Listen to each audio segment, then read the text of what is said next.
የለችም እኮ። ማናት የሌለችው? አንተም እኮ የለህም። እስኪ ቢላውን ስጠኝ። ልገድልሽ ነው።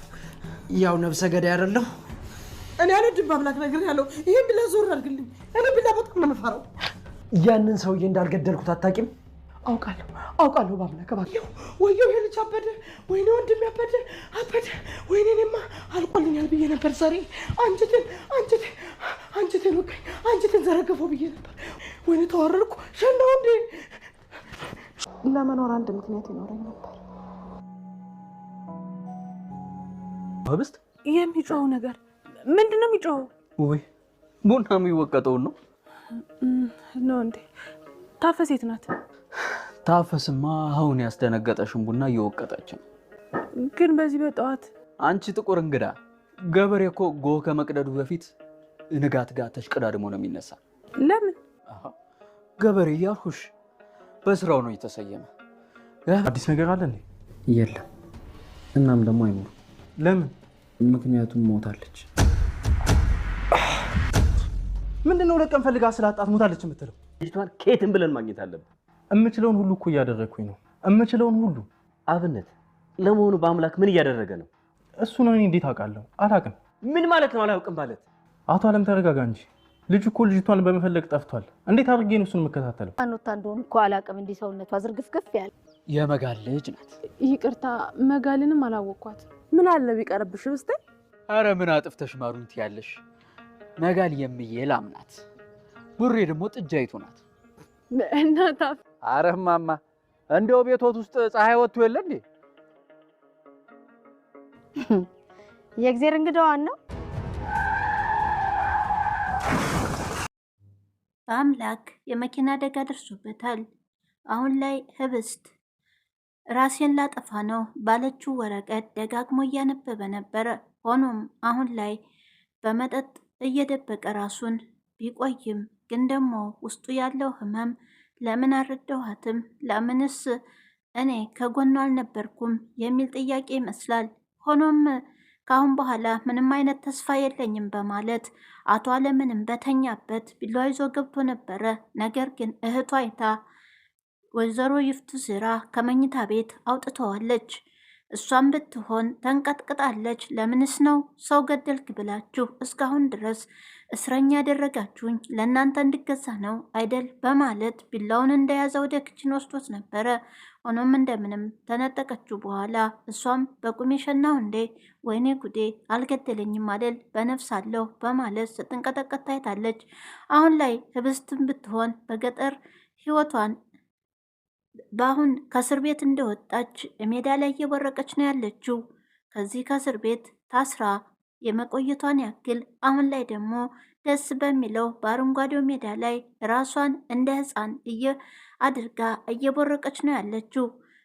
የታፈስ ወንድም ንጉሱም ቢሆን ይች ልጅ ህፃን እኮ እየሆነች ነው፣ እያትማ እንዴት እንደምትቦርቅ በማለት ከታፈስ ጋር ቁጭ ብለው እየተመለከቷት ነበረ።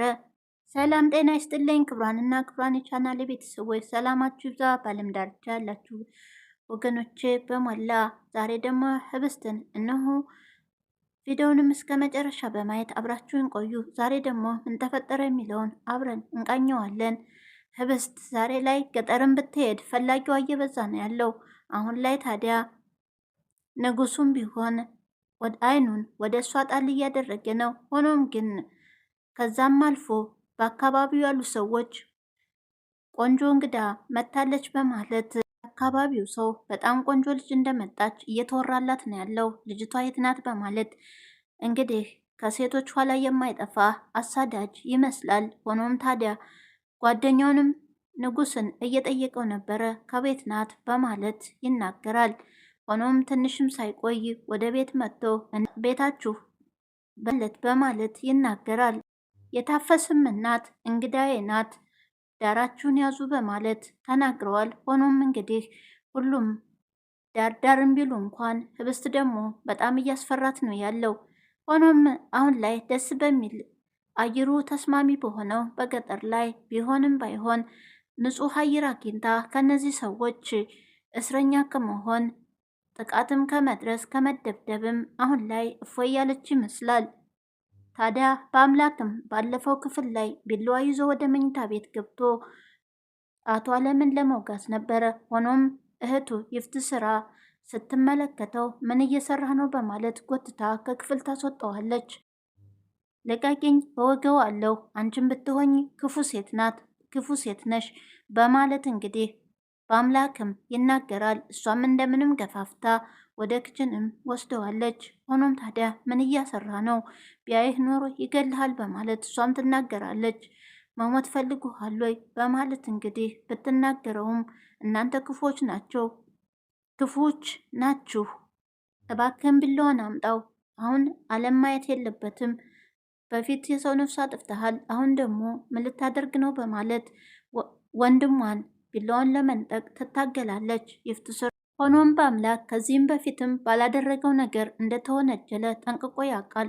እሱ በሰከረ ሰዓት ነፍስ አጥፍተሃል በማለት ወንጅለውት እና ለእነሱም ታዲያ ታዛዥ እንዲሆንላቸው ይመስላል። ሆኖም እሱም የተናገረው እንደዛ ነው። ለእናንተ ባሪያ ሆኜ እንድቀር ነው። እናንተ ሰው ሳላጠፋ የሰው ህይወት ሳላጠፋ አጥፍተሃል በማለት ለምን ወነጀላችሁኝ በማለት ቢላውንም ወደ እህቱ ያዞራል። እንደውም አንቺንም ቢሆን እገልሻለሁ በማለት ሲነግራት እባክህን ይህን ቢላዋ ዞር አድርግልኝ እኔ ቢላዋ አፈራለሁ በማለት ሽንቷን እስከመሽናት ድረስ ደርሳለች። ሆኖም ለምንድን ነው የምትወነጅሉኝ? እኔ ነፍስ አላጠፋሁም በማለት እሷም ላይ ሲያፈጥባት እኔ እኮ ከሆነ በኋላ ነው የመጣሁት እኔ ምን አውቄ በማለት እሷም ትመልሳለች። ሆኖም ቢላውን ይዞ ሲያፈጥባት እባክህ ወንድሜ ይህን ቢላዋ ዞር አድርግልኝ እኔ በጣም ነው የምፈራው በማለት ስትንቀጠቀጥ ነበረ። ሆኖም በአሁኑ ወቅት እኔ እውነታውን ደርሼበታለሁ፣ እኔ ነፍሰ አጥፊ አይደለሁም፣ ሁለተኛ ደግሞ እንደዚህ እንድትናገረኝ አልፈልግም በማለት ሲናገራትም አውቃለሁ አንተ ነፍስ አላጠፋም በማለት ይፍትስራም በድንጋጤ ትናገራለች። ሆኖም እየተንቀጠቀጠች ወንድሜ አሁን ላይ አብዷል፣ በቃ ለየለት በቃ በማለት እንግዲህ እሷም እየተንቀጠቀጠች ለትንሽም ሊወጋት ነበረ። ሆኖም ታዲያ አሁን ላይ ተርፍ ያለው አይደል ወደን እኮ ዘርግፎ ሊጥላይ ነበረ በማለት እንግዲህ አሁን ላይ ሽንቷም እንዳመለጣት ወይኔ ተዋረድኩ፣ ሽንቴን በቁሜ ለቅቄዋለሁ በማለት ትናገራለች። ሆኖም በአምላክ አሁን ላይ ታዲያ ደብዳቤውን ይዞ ወደ ውጭ በመውጣት በመጠጣትም ሆነ አስፋልት ለአስፋልት እየተንገዳገደ ህብስት ለምን ጨከሽብኝ፣ በቃ የለሽም አይደለ የት ላግኝሽ በማለት ደጋግሞ ያነበዋል። ሆኖም የጻፈችለት ደብዳቤ በህይወት እንደማትኖር ስለሆነ እሱም ተስፋ ቆርጦ አስፋልት ለአስፋልት እየሄደ ደብዳቤውን ይዞ ያነበዋል። እዚህን ያክል ጨክነሽ ትተኛለሽ ብዬ አስቤ የማላውቅ ነበረ፣ ግን ደግሞ እኔው ራሴ ተጠያቂ ነኝ፣ እኔ ጨክኜብሻለሁ አይደል በማለት ራሱንም ይወቅሳል። አንድ በኩል አቶ አለም ነው። አቶ አለም አሁንም የት ነው ያለሽው? የት ተደብቀሽ ይሆን በማለት በጣም ተናደው በጭንቀት ውስጥ ይገኛሉ። ሆኖም ለራሱ ጥቅም እንጂ ህብስትን ፈልጓት አይደለም። ግን ደግሞ የታባሽ ነው የተደበቅሽው? የት ነው የተደበቅሽው በማለት በንዴት እየዛቱ ነው ያሉት። አሁን ላይ ታዲያ በአምላክም ላይ ስልክ ሲደውል ማንም ስለማያነሳለት ይሄ ሰውዬ በራሱ ጥፋት ነው ልጅቷን ከቤት ያባረራት። ሆኖም እኔ ላይ እንዳይደውል በማለት በአምላክም ተናግሯል። ግን ደግሞ አሁን ወደ አብነትንም ቢሆን እያስጨነቀው ነው ያለው። ሆኖም ታዲያ የት ሄዳለች? እናንተ ነበራችሁ መጠበቅ የነበራችሁ በማለት አቶ ለም በአብነት ላይም ይናገረዋል። ሆኖም አብነት እኔ ዘበኛ አይደለሁም፣ ስለዚህ የት እንደምትሄድ እማውቀው ነገር የለም፣ እኔ ላይም ቢሆን እንደዚህ ልትል አይገባህም፣ አንተ ራስ መጠንቀቅ ነበረብህ ለምታደርገው ነገር በማለት አብነትም ቢሆን ምላሽ ሰጥቶታል። አቶ አለምም ቢሆን ጉዳዩን በፍጥነት ጨርሰህ እንድታገባት ነበር ፍላጎት፣ ግን ደግሞ ለምንድነው ዘበኛ ያልሆንካት በማለት ይናገራል። በውስጡም እንኳን ራቀች እንኳን ሄደች ግን ደግሞ ቢያስጨንቀውም ወዴት እንደሄደች እና አሁንም የዚህን ያክልኛ ጓደኛሞች ነበር፣ ግን ደግሞ የሄደችበትን እንኳን ሳትነግረኝ እንዴት ጨክና ዝም ብላ ሄደች በማለት ቢያወጣ ቢያወርድም ግን ደግሞ ከአቶ አለም በመራቋ ደስተኛ ነው በውስጡ። ሆኖም አቶ አለም እንግዲህ አንተ መጠበቅ ነበረብህ እስከዚህ ድረስ እንደዚህ እስከምትጠፋ በማለት ቢናገሩትም እኔ ግን ምንም የማውቀው ነገር የለም በማለት እንግዲህ አብነትም ቢሆን የታዘዘውን ስራ ለመፈጸም እየተዘጋጀው ነበረ። መጠበቅ ያለባችሁ እናንተ ራሳችሁ ነበራችሁ፣ ግን ደግሞ አሁን ላይ ህብስት የለችም፣ በቃ ምንም ማድረግ አልችልም በማለት ጥሎት ሄዷል። በአምላክም ወደ አብነትም በሩን ይከፍትለታል። ሆኖም ታዲያ ህብስት እንዴት ነው ምንም ጫፍ አላገኘም ወይ ሲለው ግን ደግሞ በአምላክ ሞታለች የሚለውን ምላሽ ሲሰጠው ድንገትም በቦክስ ይመታዋል በአምላክን። ሆኖም ታዲያ እሱ የድንገት ምላሽ ስለሰጠው በጣም ተናዶ ነበረ ባንዴ በቦክስ የመታው። ሆኖም ይቅርታ አንተ ለተናገርከኝ ምላሽ ስላጣው ነው በቦክስ የመታው ይለዋል። ሆኖም ህብስት አሁን ላይ ባለችበት ሁኔታ ደስተኛ ናት። ገጠር ከሄደች በኋላ አንዳንድ ነገሮችም ቢያስደነግጧትም ግን ደግሞ እዛም ሆነ የቤተሰብ እንክብካቤ እያገኘች ነው ያለችው። እንደ እናት የሆኑት የታፈስ እናት እንግዳዬ በማለት በጣም ወደው አክብረዋታል። ሆኖም እዛ ሁሉም ቢሆኑ የታፈስ እናት ከዓይናቸውም ቢሆን ይከታተሏታል። አዲስ እንግዳ ስለመጣችባቸው እንደ ፀሐይ ያበራች ቆንጆ ልጅ እንግዳ መሆኗን በደስታ ተቀብለዋታል። ሆኖም ታፈስም ቢሆን በፊትም ቢሆን ላደረገችላት ነገር ምስጋና እያቀረበችላት፣ አሁን ደግሞ ምናልባትም አንቺ ስልክሽን ባታነሽ ኖሮ ምን ሆን ነበር? ምንስ ይውጠኝ ነበረ? ታዲያ አሁን ላይ በጣም ደስተኛ ሆና ከዛ ቤተሰብ ጋራ ተቀላቅላለች። ውጭ ላይም ታዲያ ወደ እረኝነት ሄዳ እንደ ሕፃን ልጅ ስትቦርቅ በሜዳው ላይ ንጉሱ የታፈስ ወንድም ይች ልጅ ከእስር ቤት ነው እየከረመችው በማለት ይመለከታታል።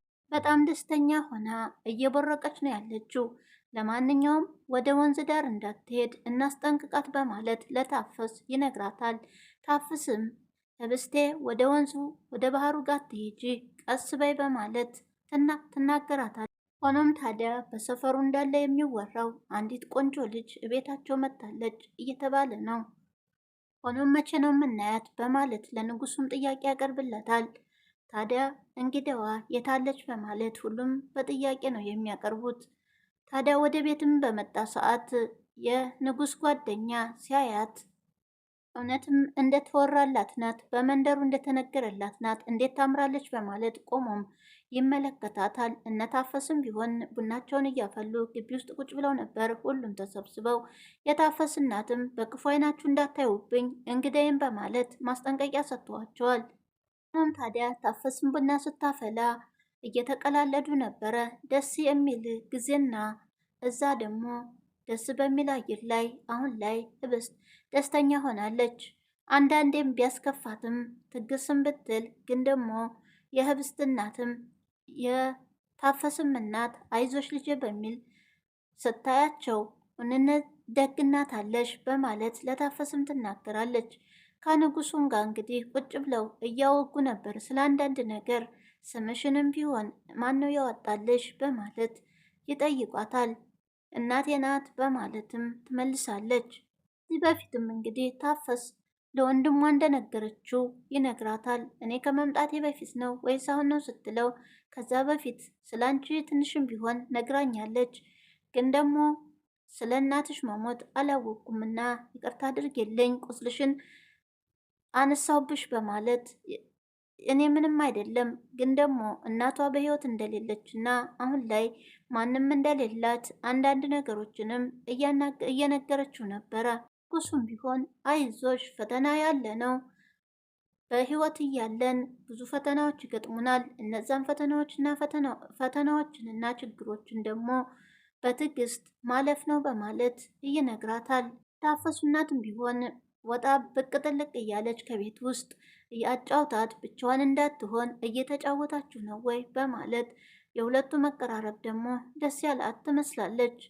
እንዳይከፋት ብቻዋን ሲሆን እንዳይደብራት በማለትም አጫውታት በማለት ለልጇም ትናገራለች። እየተጫወታችሁ ነው ወይ በማለትም እንግዲህ ደስ ብሏቸው እየተመለከቷቸው ነው ያሉት። በአንድ በኩል በአምላክ ነው። በአምላክ አሁን ላይ ነገሮቹ ውስብስብስብ ብሎበታል።